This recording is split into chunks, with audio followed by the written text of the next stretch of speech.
أعوذ بالله من الشيطان الرجيم. Bismillahir Rahmanir Rahim. Starting in the name of Allah subhanahu wa ta'ala. Now I'm going to talk about the question: in which court is a suit relating to immovable property to be instituted? Explain with example. Okay, now we are going to answer according to this question. According to section 13 of the Civil Courts Act. According to section 13 of the Civil Courts Act 1887, the local limits of the civil court is to be determined. The local limits of the civil court is to be determined by the Government Gazette notification. Okay, then again, section 15 to 20 of the Code of Civil Procedure regulate the forum for the institution of suits. Okay, so we have discussed two rules. One is according to section 13 of the Civil Courts Act, and another is section 15 to 20 of the Code of Civil Procedure.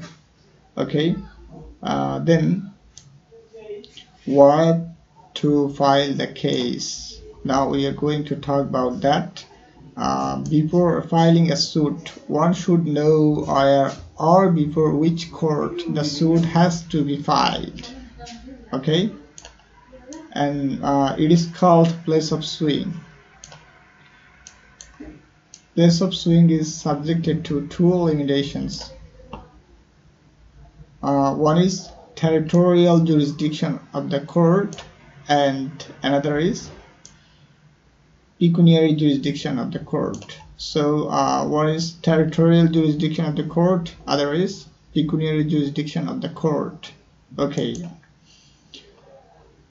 Territorial jurisdiction depends upon the nature of the suit.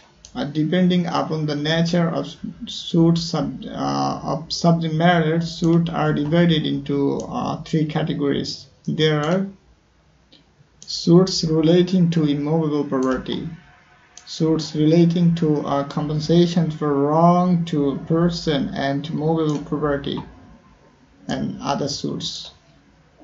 So suits relating to movable property, suits relating to compensation for wrong to person and movable property, and last category is other suits. Okay, so in this answer we are going to talk about place of immovable property, where we will bring a suit for immovable property. Okay, rules for institution of immovable property.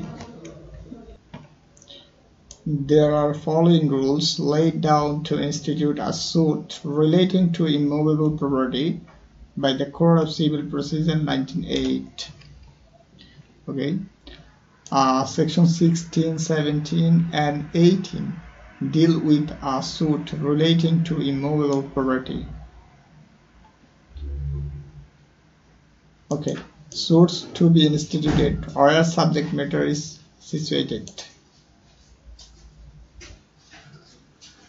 Section 16 of the Civil Procedure Code stated that subject to the pecuniary or other limitation prescribed by any law, suits. There are some suits for the recovery of immovable with or without rent or profits, for the partition of immovable property, for foreclosure, sale or redemption in the case of a mortgage or charge upon immovable property. And D has said that for the determination of any other right to or interest in immovable property. For the determination of any other right to or interest in immovable property. For a compensation for wrong to immovable property. And next, lastly, it has said that for the recovery of immovable property actually under distrain or attachment. So under distrain or attachment for the recovery of movable property. Okay.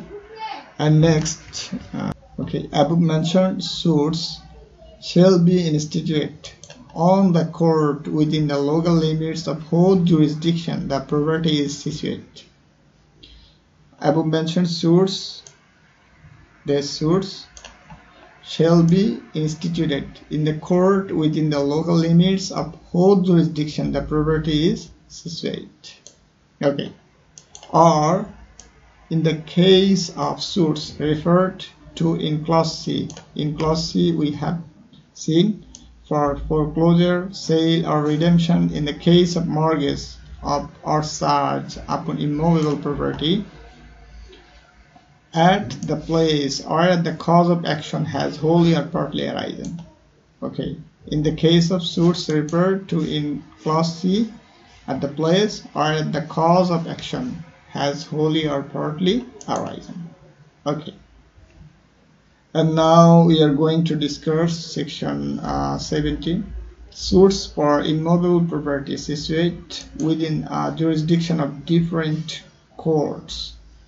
Section 17 of the CPC 1908 stated that the oral suit is to obtain relief respecting or compensation for wrong to immovable property situated within the jurisdiction of different courts.